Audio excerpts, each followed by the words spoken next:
Welcome to That 30s Show, a podcast where we talk about the good, the bad, and the surprising parts of our 30s. I'm G, and I'm finally 30. I'm excited to find out if 30 really is the new 20, because if it is, then the best years are yet to come. And I'm David. I'm entering my mid-30s. I used to have no back pain or trouble sleeping, but now I live off a healthy diet of self-help books and dream of being in bed by 10 p.m. every night.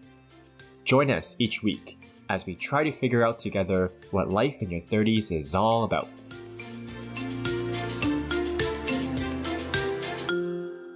Welcome back to That 30s Show. Welcome back, everyone, and we're so excited to be joined by Peter this week. Peter, welcome, and thank you so much for Peter. being here. Hi, how are you? Thanks for having me. Good. Yeah, thank you so much.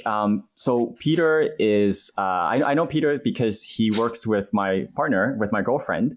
And as G and I hinted at a few weeks ago, we wanted to get a guest on that is in his 40s because we all want some life advice for us folks in our early 30s. What should we be doing differently? What would you have liked to know when you were in your early 30s? So Peter, I know there's a lot more interesting things about you than just your age, but let's start there. How old are you this year? Wow, a straight question. I like it. Straight to the point. Straight to the point. Yes, I'm 40. Yeah. Okay. This July I will be 41. Oh, Nice. sorry. Oh, Next July. I mean. Next July. Okay, yeah. Yeah. So This hopefully coming July. Having about 10 plus more years of life experience than either G and I, we're excited just to get your reflections. Obviously you're not speaking on behalf of everyone, but just what you might have learned about life or about yourself. We're really excited to hear. But I don't know if you could share like a quick introduction about anything about you, like what you do, or like sort of where you come from, or I don't know. I see. Our listeners know more about like, so who's Peter in a nutshell? I see. I'm old now, but when I first came to Canada, I was 18. Before that, I was in China, and after graduating high school, I went to Canada and I studied in Simon Fraser University here. And Nice. after university, and I started working, and I'm always a gamer. I really enjoyed. We see the headset. Yeah. Yeah. Yeah. I enjoyed playing games when I was little. It was actually my dream that I work in the game industry. So right now I am a project manager in a game studio.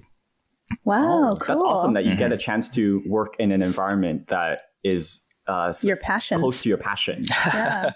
Yeah, that helps. Yeah, definitely. Yeah, you are doing something that you like, and that makes the work, I guess, less boring that way. Did you study that in university as well? I studied communication in your university, but I did take game courses, and after that, I went to a few years later. I actually went to Vancouver Film School. Okay, interesting. So you did communications at SFU, and then you did a year at Vancouver Film School. Yeah. What was the skill it's a set game that design. you got there? Game design. Yeah. Wow. So it's a cool. little bit everything. So they teach you game design. Not only that, actually, they teach you art. They teach you how to program a little bit, and they pair you up with other teams to do like game projects. So a little bit everything. And after the graduation, not enough, I would say, to be like senior role, like in the game industry, but one foot in the door, I guess. Okay. Well, that's exciting because Well, I was just going to say we had a guest a couple of episodes ago talking all about the role of play and games in our on our podcast. So we didn't really plan this, but this works out so well that we have this continuum of guests. So that's awesome. But Peter, it's great to have you on today because we have had a lot of guests who are in their early 30s or even late 20s, and we continue to ask them, what are you excited about in your 30s? But we haven't really had anyone on who is in their 40s to maybe give us some life advice. No, not old, but to give us some advice or lessons learned. So we're really excited to have you on today. I see. Yeah. So I wouldn't call them advices, but like it's just something that I would like to share. I guess some of the lessons that I've learned, and some of the lessons I learned in the hard way, I guess. So first thing is that working hard is like, this is one idiom that maybe you can help me translate it, which is 选择比努力重要. So I guess choices over is better than working hard, I guess. Yeah, choices over hard work. Choices over hard work. I think like that idea, maybe if let me correct me if I'm wrong, but I think I understand that as the importance of knowing it's not, you can't just work hard if you're not making the right choices towards what you're working for. You have to make the right choices. Otherwise, you could work as hard as you want, but end up in the wrong place. Yeah. Is that sort of what? Work smart. It's like smart, especially smart people, when they work hard, when they find something that they can work hard with, almost they just go at it blindly. Yeah, it happens so often when I working in my studio. I see like lots of engineers, they're very smart, and they have some kind of work, and that they take it and they work really hard to solve the problem. But if you go one, maybe 2 or 3 step back and to look at it, you can actually eliminate the problem even to begin with. So you don't have that problem to begin with, I guess. For example, in the project, you have 1 or 2 problems that contribute to the whole thing, right? Let me maybe use one example. So there are path A and path B. If you choose path A, you don't even have the problems that come with it. So you plan in a macro way instead of a micro way. Okay.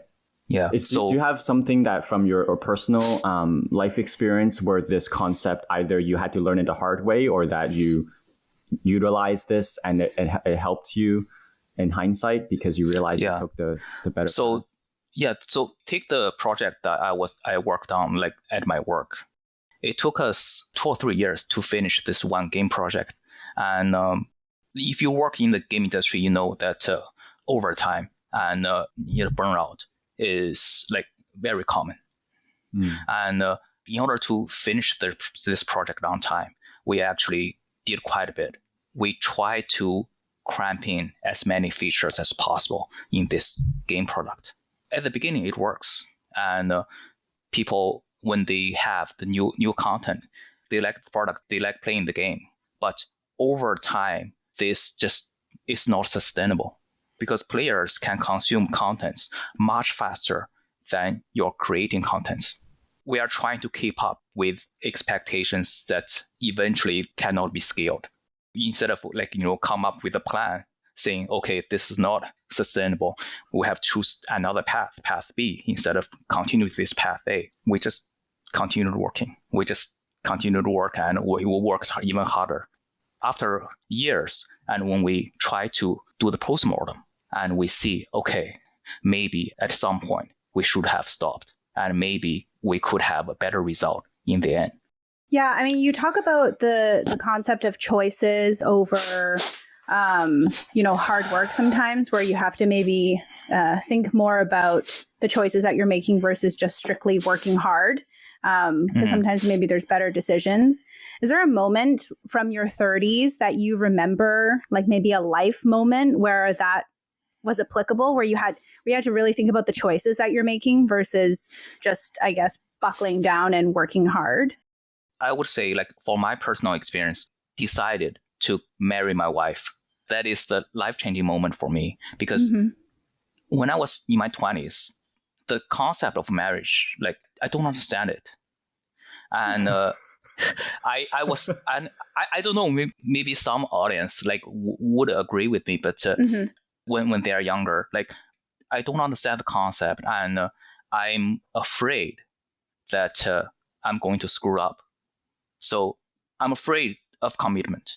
I had a girlfriend before, but all the relationships that I had before were all failures. So I couldn't decide, like, at the point to have this commitment, and I don't have successful experience with. So I was afraid. And at the same time, I was like, to be with someone for the rest of your lives, that is always scary. how did you make that choice then? How did you overcome that fear or decide that this was the right choice to make? It took me actually a long time to think this through, and yeah. And actually, so that life changing moment also is not like me thinking it over. Like I didn't come up with this by myself. At the time, I was honest with my girlfriend then. I was like, I don't know, like, all the girlfriends I had, they either left me or I left them, and it just didn't work out. And I'm not sure. My girlfriend at the time was like, nobody's getting younger, right? So she wants to have a more stable relationship. She wants to go one step further. And at one point, we actually broke up because of this, because I was afraid. And then and then go back to her, and we talked for a long time. And actually, with her help, I actually overcome this challenge. And her idea was, nobody knows, and we have to power through no matter what. Even the challenges is great, and we know that there are going to be lots of challenges, right? And we have to just go through with it. At that point, we know that person is right for me. So that is the one life-changing moment. And after talking with her, I locked myself in a room for 2 or 3 days. I wasn't exaggerating. I was thinking this over. Yeah. And after 3 days, I was like, okay, I'll go through with it. Yeah. And because things are always changing. Yeah. So you had to make a commitment. Do you think that's something that's different from your, like, maybe if you think back to your 20s and your 30s, like in your 20s, do you think you didn't have to make as many sort of commitments because of maybe age? But then in your 30s, do you find that you actually have to commit and stick to things more? In my 20s, I don't think about this at all. In the 20s, I think that was a non-issue, right? Actually, I think it is beneficial to try different things and fail fast in the 20s. Mm-hmm. And that is the quickest way to gain some of the experiences. And like for people who are 20s, when you are trying to give them life advices, they wouldn't listen anyway. That's the lesson I learned, right? So my wife is actually much younger than me. I'm 40, and my wife is actually a little bit over 30. Mm-hmm. So I know this like already, that I can sense, when I was talking to her, sometimes because I'm older, right? I try to drop some knowledge, and I try to say, okay, I'm older, you have to listen to me, I have all this, lessons I've learned, I can teach you. And she just politely nods her head. So like this She's podcast that we're having you on to talk about, you have this podcast conversation with your wife every day. Well, not every day, but at one point I was like, maybe I should do what I do at work. I should do some postmortem. So I asked him, okay, let's do a postmortem. So after this conversation for half hour, how many points Debrief. Do you think that, how many things that you think it makes sense? She's like, one. So I had at least maybe 10 points or something. Just one point she thinks it makes sense. And she's being polite. I was going to ask you this later on in the conversation, but while we're on the topic of, your wife and marriage, if you had to pick one or two like key habits or like skills that you've learned, like what's the key to a good marriage, I guess? I mean, now that you're committed, you have you're a new dad. We'll maybe talk about that if we have time. Do you have anything that you have found that maybe you didn't do in your 30s, but you do more now that has really helped your relationship be steady and happy and healthy? I guess this is more of a general thing that I do. It's not tailored specifically to this question, I guess. So in my 20s, I don't know any plans at all. In my 30s, I try to plan my life, which is like, it's hard thing to do. And I couldn't. In my 30s, it's strange. Like I wanted, for example, a a stable financial plan that, I want to save money. I want to have some kind of, money saved for 10 years because to learn more financial knowledge and also have more skills to be better at work and to be better at relationships. But I make plans for example, I want to work out for the next 2 or 3 months. At the same time, I use Tuesday and Thursday, I work out. And Monday and Thursday, I study something. I read books. So on Sundays, I go to a cafe and I will pick up some new skills. It's always like I have all these great plans and I do them for 1 or 2 weeks. And that's it. And then I just go play video games in my free time. Yeah. And after a while, then I feel guilty. And then I watch some YouTube videos saying, oh, you have to, do these 10 things in your 30s, otherwise you're doomed. And then I just, do the plans again, make a new plan and then do this plan for another maybe 2 or 3 weeks. And then after that, I go back to play video games. It's always like this circle. And I feel that as I grow older, this circle turns to get longer. So I guess which is a good thing. So after my daughter is born, I made this new plan. So this is something that I picked up when I was in the last company that is called OKR. It's something that Google use, objective and key results. This plan you can use to go through your project or you can go through your life. So in the very short definition would be objective is something that you want to achieve, and key result is something that is a little more specific, and you have to do this key result to achieve your objective. And your objective needs to be a little bit vague and hard to achieve. And every period of time that you have to give yourself a score.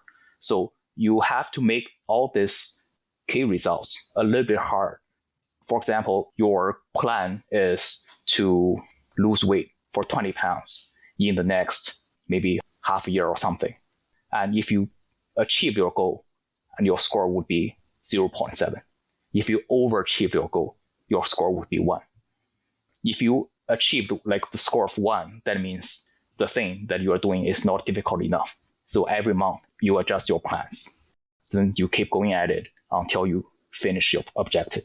So this is something that since my daughter was born, I actually made this plan for myself in a few different areas. One is the finance. So I have to learn about the financial knowledge. I have to save money. Over time, I want to grow my wealth because I don't think I can start a company anytime soon or win the lottery. So I have to. But you never know. Or maybe that. Yes. So this is a little bit more secure way to have some kind of saving for the family, for my daughter as well. Because, to have a children, they say there's endless way to spend money on children stuff. And it's very expensive. I can tell you that. So finance and working out. So I have to do workout maybe 2 or 3 days a week and have to keep at it. And I keep a score. If I work out 3 days and 3 days per week, and I keep at it for 4 weeks, I give myself, for example, 0.7. If I do more, then I will adjust that routine accordingly. The third thing is I have to spend time on the skills that I'm trying to learn as well. So this is something that I try to do every noon. So I spend 1 hour at noon to learn some game design related stuff. So to make myself, a bit more competitive every day. I find around my 30s, this is really hard to keep up. But after I'm 40 and I have my newborn, I feel, I don't know, maybe this is more natural. And she was born already for 5 months. And I kept at this plan for 5 months. You know what I think the theory is, and it's very simple? Yeah. I think having a child changes a man. I guess. It forces you to grow up. It forces you to take responsibility in ways that you never did, or not to the same extent. Because now you have this. Well, because you're accountable to someone purpose. now. Yeah. You are so responsible forces for a this man person. to like man up and like take charge. I'm not saying you weren't, but like as you were saying, you struggle, right? And I struggle like that with that too. You make these plans, but you don't, it's not sustainable. You keep falling back out of it. That's like my life right now. So maybe if I'm lucky to have kids in the future, I'll finally be disciplined. My lifelong quest to be disciplined is in fact just missing the ingredient of a child. That's something that's the doable, I guess. So it's not a mystery. Do you think that's the reason though, Peter? Like you say, you go through these cycles, you know, like when you have, it sounds like you go through cycles of being really productive, like you have plans, but then you kind of fall off and you go to your video games, which is not necessarily unproductive, but something that's different. But then now you say you can stick to it longer. What was like the break point before? Like, why would you fall off? And now when you can stick to your plan, do you think that's because you have someone that you're responsible for and you're accountable to? It depends on people, I guess. For people who are really disciplined or who are like already destined to be successful, they already have a plan. You don't have to, let them know or teach them lessons or something. They would already resilient and they would already, for example, they want to be this awesome YouTuber.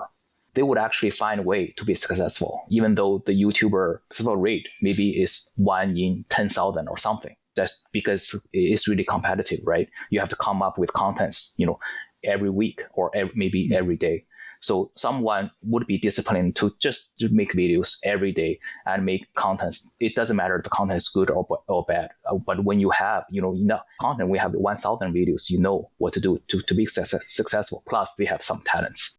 For me, I'm not like that. I'm just a guy who who gives up easily. So that's so interesting. I'm like that too. So I wanted to learn, like, how do you get out of that? How do you get out of that? So in my 30s, like, I have a kid. I guess at that time, I feel I'm just drifting with life. I'm being reactive. So whatever life throws at me, for example, at one point, when I joined the company at the time was doing really well. And they're hiring new people, they're making new projects. And I thought, okay, this is really good. And after a couple of years, the industry was not doing very good. And the company was struggling at one point. And then my boss just, called me into the office and says, like, sorry, we have to let you go. So I just take it. At the time, I was really hurt. And I thought, okay, I've worked like really hard for this company for this many years. And you just let me go. Although the reasons gave me, it's not laid off. It's called, they have this fancy term called discharge without cause. Discharge with cause? Discharge without cause. Without cause. Interesting. So sounds like an army thing. So this they avoid call it a layoff because layoff would be bad for the company, right? They don't want bad press, but the company wasn't doing well. And so I later know that many people either left or some key people even, they got let go. So what I'm trying to say is if I'm a person that doesn't just drift, doesn't take the life, reactively, I would have seen it. Maybe I would pick up some hints. Maybe the industry wasn't doing well. I should have learned something new, or maybe I could have looked for new opportunities beforehand to avoid this. But I just live my life reactively. To live the life more proactively is to, of course, you make plans and then stick with the plan. But me, I at least in my 30s, I couldn't stick with the plan. The longest I do, I think, is a couple of months with my friend's help. So I was, I called this buddy, let's wake up every day at 5:30 and we use this morning time to learn new stuff. At the beginning, it went really great. We did it for 2 months. But after that, we always have this perfect excuses. Oh, today is raining. Or yesterday, I couldn't sleep, or I was sick. And when you stop the momentum for 2 or 3 days, it's so easy to pick up bad habits and just easy.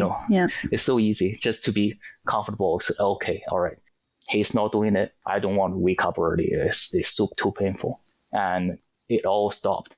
So hopefully I can still keep up with it. But in my 40s, after I had my child, I Actually, I didn't tell this to my wife even. I told myself, Secret. It's like I have to stick with my plan. That's the thing. Like you keep getting back to it. I think it's the child. I haven't heard any other reasons for why things have changed. I think so too. And that's fine. That's fine. I think that's kind of inspirational. Yeah. Suddenly you are responsible for another human being, and this human being is so helpless. She's totally entire, she's useless. depend on you. Yeah. Well, not helpless, not useless. Helpless, not useless. Important difference. So so I don't know. Maybe it's subconscious. I feel that I just need to get it done. I need to stick with whatever I think that's best for me, and also plan ahead. Take the proactive plan. That is not drifting with the life. I see so many people that they just leave. They just leave, they just go to work every day. And when the industry is okay, when the day is so good, they are okay. They're good. But when the industry got hit, and I don't know if you know in game industry this year, lots of layoffs. All the companies are struggling. All the big companies, Blizzard, Unity, Unreal, they all lay off so many people. And like if you don't have a proactive plan or some kind of insurance, you will get hit really hard. I think sounds like you found your why. I guess your reason, to continue on. I think a theme that I keep hearing through all the questions we've talked about and through everything you said, Peter, the theme that I'm hearing is proactive long-term planning. Right. Yeah. Because earlier when you were talking about they don't take a step back or they're just working hard for a problem that doesn't need a problem, that's all to do with long-term planning. Are you just are you just solving the problem right in front of you, or are you looking at the bigger picture? Yeah, and then, exactly. Yeah. And so I think what I'm taking away from everything that you're saying is that it's really important to have to have a long-term plan and to proactively create that long-term plan that will help insulate you to all the ups and downs of life, that will help you manage all the unforeseen obstacles and not just being blown around by the winds. Exactly. Like leaf, just drifting. Yeah. And make the right plans, make the right decision. Don't fix the problem that doesn't exist. I see people, working so hard to fix something. They spend hours, days, months to fix something that shouldn't be existing in the first place. Yeah. I need to write this one down because I'm a bit of a go with the flow person. So I G, what's your plan? Long-term plan. Write it down. What's your So when you go with the flow, like sometimes you find something that is mildly interesting. You just go at it. You find, this can make my life less boring. I'll just go at it. I'll just do it. And you spend 2 or 3 days or even more time to do something that you think that can be interesting. And this could be something that being thrown at you. And you spend so much time in this one thing without thinking. Even though you are working hard, you are being lazy. Damn. Yeah. Sure. Right? Wise words. Let's move on to like a fun question. In your 30s, do you what kind of hobbies or passions did you take up that maybe you didn't do in your 20s? Something new that you discovered that you enjoy doing in your free time? I know gaming might be one of them, but any other gaming is a lifelong hobby. Yeah. So actually running, that is very surprising to me. Yeah. So when did you start? Yeah, when I that was 5 or 6 years ago. I'm really surprised because running is boring. Think about this, right? Running is G can relate. G hates running. I don't like running. Right? Yeah. So right? If you run a couple of days a week, and you will get better, right? It's like there's no stopping it. And after a while, if you run regularly, you can do some run without practicing. Some run is just it's easy. And last year I did a half marathon. It can be accomplished with some kind of training, half marathon. But think about run for 40 minutes or 1 hour. if I didn't do it, that would be unthinkable to me, right? So how does it work? It is very boring. So why did you do it? Why did you keep doing it? I guess this is how habits works. Find a good friend. At the beginning, I like good running friend. I have a running buddy. He was really athletic. Back in the college, he was in the basketball team. And when he first got hired in the company I was working for, he was a little bit big. He wants to do some exercise that can reduce weight. So I was like, we're downtown, we have this, we are very close to Stanley Park. Let's just do running. And so we did. I think we did like 3 or 4 days per week. That's a lot. I really learned a lot to run. Yeah, that is a lot. Yeah, I really learned from him. He's not like me. He actually sticks with his plans. So that's the thing that I learned from him. So I can vividly remember there was one day, it was pouring rain, and me and my friend, we didn't think, so we got into our running clothes and we went downstairs and saw, geez, heavy rain. What can we do? He just left without saying anything. So I just followed him. Run after him. Yeah, I ran after him. Yes. Yeah. So he didn't even stop to be like, oh my god, it's so rainy. He stopped for 2 seconds. Yeah. He's like, but he didn't say anything. Yeah, he didn't say anything. That was impressive. So he's like, oh, okay. He just left. So after that point, so how we formed habits, there's no condition. So there's one condition. If the time is known, we do running. That's it. Like, it doesn't matter if it's raining, whatever excuses we have, we just go. And after a while, it becomes a habit. At the beginning, it was boring.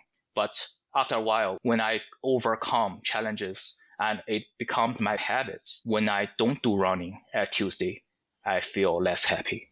I think you have to decide what is it that you want to do, and you just do it, and it doesn't matter how you feel and what you think. You just have to do it, and you just it's not about motivation. And then maybe like decide after 2 months. But it's not motivation. Yeah, if you rely on your own motivation, if you think, okay, I can discipline myself into this thing, you will surely fail. Like, I couldn't. At the beginning, the habit is hard to form, but once you have this habit, then this is really beneficial. Like last year, I did running in the rain. There was snowing. I went as well. It was the coldest day, as I think it's -6 or -7. And I remember just, that. You went with my girlfriend. Yes. Ran around I went and I forgot my jacket. So -7, I was wearing shorts. Okay.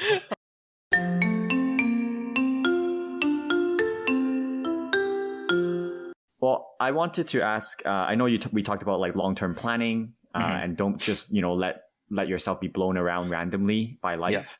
Yeah. I wonder if there's anything else you want to add in terms of thinking back to, let's say you're 30 years old, knowing what you know now. Yeah. Is there anything else you haven't talked about that you wish you did differently, or that if you talked to 30-year-old Peter, you'd be like, hey, Peter, do this, or don't do this? Read more books. Read more books. Like, anything you are interested in, you try to read books instead of just consume short videos or social media. You take advice, like, because you can see the trend that people are getting more used to shorter and faster information every day, and you couldn't resist it. Even my kid, like at 5-6 year old, if you put a cell phone in front of her, she would just look at the cell phone.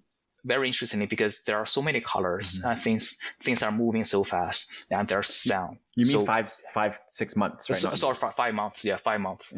Yeah. If I could, say something to 30-year-old me, so like, you just put your phone away, and maybe whatever topics you are interested in, you can always find books about it. Read them, and after reading the book, if you want to go to YouTube or read social media, you can do it.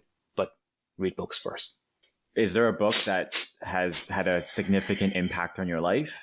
Oh, the last book that I think is really significant is the 人类简史. The Chinese book? No, not Chinese book. That Israel guy wrote that. Yuval Noah Harari. Yeah. Right.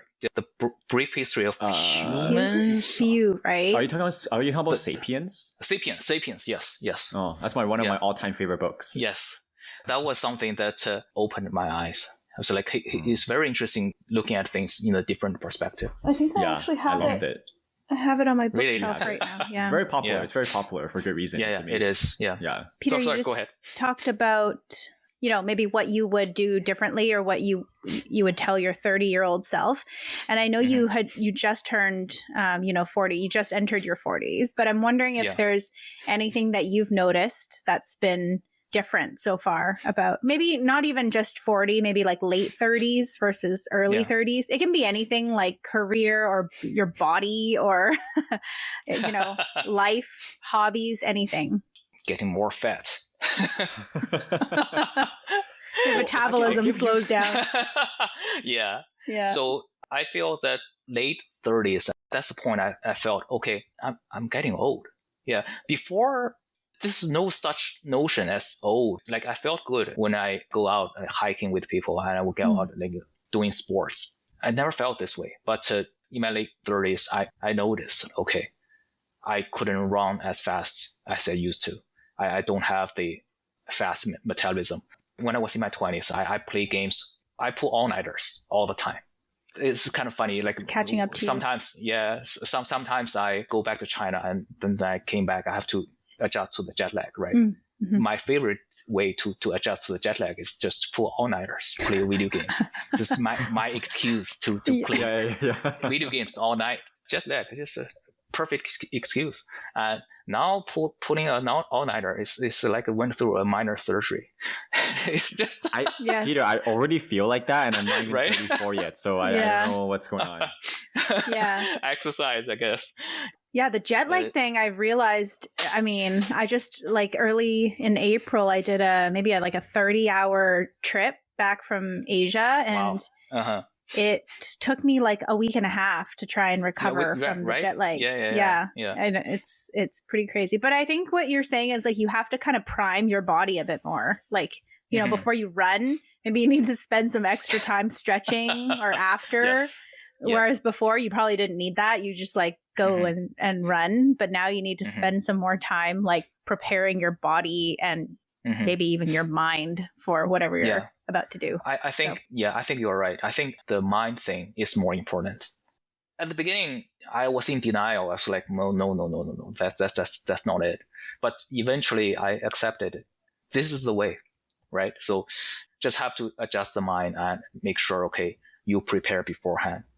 I think you mentioned at the very, very beginning, Peter, that you have learned some lessons sometimes the hard way.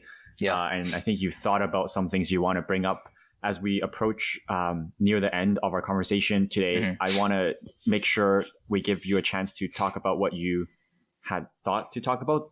Was there anything that you brainstormed ahead of time that we haven't got into? Any of those hard lessons you want to share with us? I think when I get older, I'm being more honest, I think.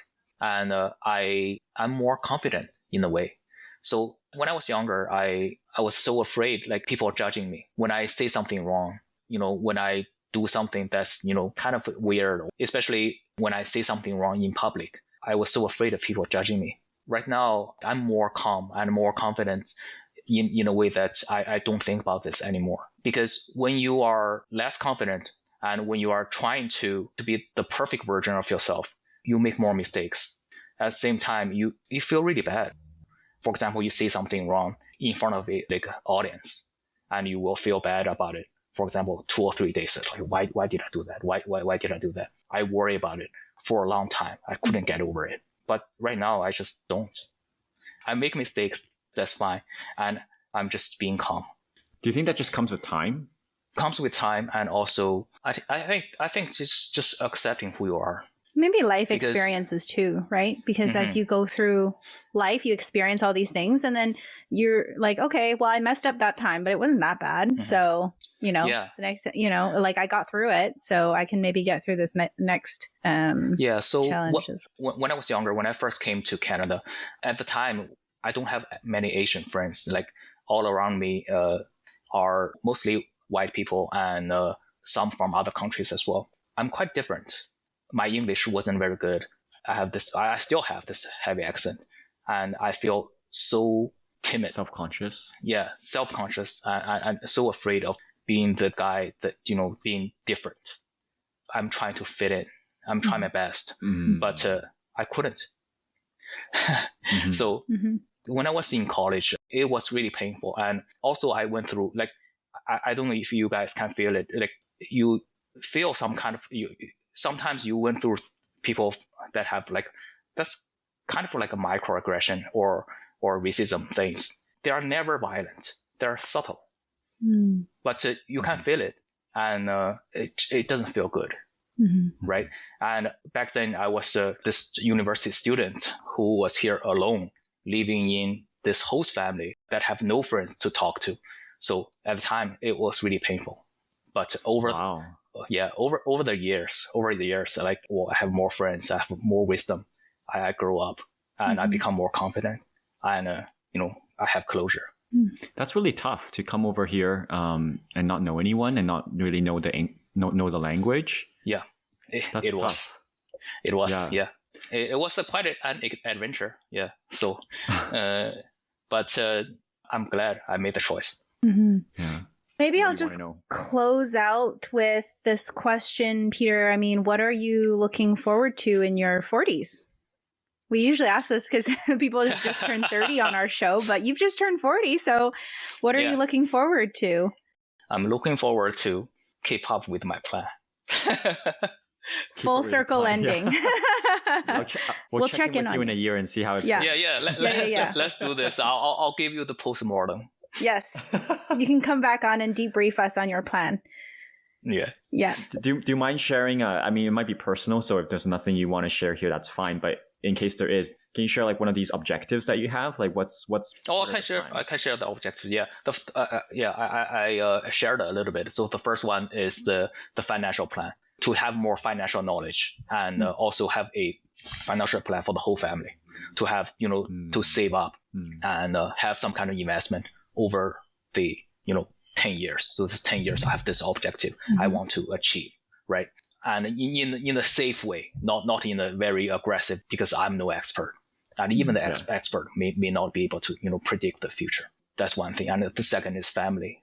I have to make sure, even though I work really hard, do OT sometimes, and I have to make sure I have this fixed time for my family. I have this, like, for example, this 11:30 shift to feed my baby. I will always be there at 11:30 to feed my baby, at least, for 30 minutes. So I have to spend time with my kid and with my wife. And the third one is my career. So I have to not only do okay in my career, in my work, but I cannot stop learning new stuff. Software industry, like gaming industry, there are always new things, coming up. This year's AI, right? And the fourth one is exercise. Okay, that's what I was like, Peter, where's the exercise objective? Yes, the fourth one is exercise, but that is the casualty. I try to pick that up. So yeah, I got a pretty low scores for the last couple of weeks that on the exercising department. So I'll try to fix that. You have a 5-month-old daughter, so I'm going to give you a pass on that for now. Right. I think when we talked to a new dad earlier in a previous episode she and I did, he also mentioned how in the first year, it was really tough for him to get his workouts in. But now that his son is 2 years old, he's been back in the gym a lot more. Hopefully it won't take till 2 years old before you are able to pick it back up early. But I think it's very common for new parents to certainly struggle to keep up with the same exercise that they used to. That's normal. Yeah, especially when the sleeping routine can becomes unstable. Like that could be really tough. Yeah. Well, you've talked a lot about how you really prioritizing learning new things, spending your noon lunch hour, I think, learning some things. So we're really grateful because you could have, who knows, you could have learned some important skill. Instead, you talk to us. So instead, you're teaching people. So, Yeah. That's a good point. Well, That's a good point. Thank you for having me, though. Like, I really appreciate this. Yeah. Yeah. Yeah. You and you guys I won't tell your wife what you said. Please don't. No. Well, congratulations on your new daughter. Yes. And best of luck with that. It's going to be a beautiful journey, I'm sure. Yeah, thanks for sharing your lessons learned with us, Peter. You know, we're always trying to interview people and learning about their walk of life and how they're living, whether it's in their 20s, 30s, 40s. So I think you brought on some fresh perspective, and we just really appreciate it. Yeah, thank you so much. Well, the pleasure is all mine.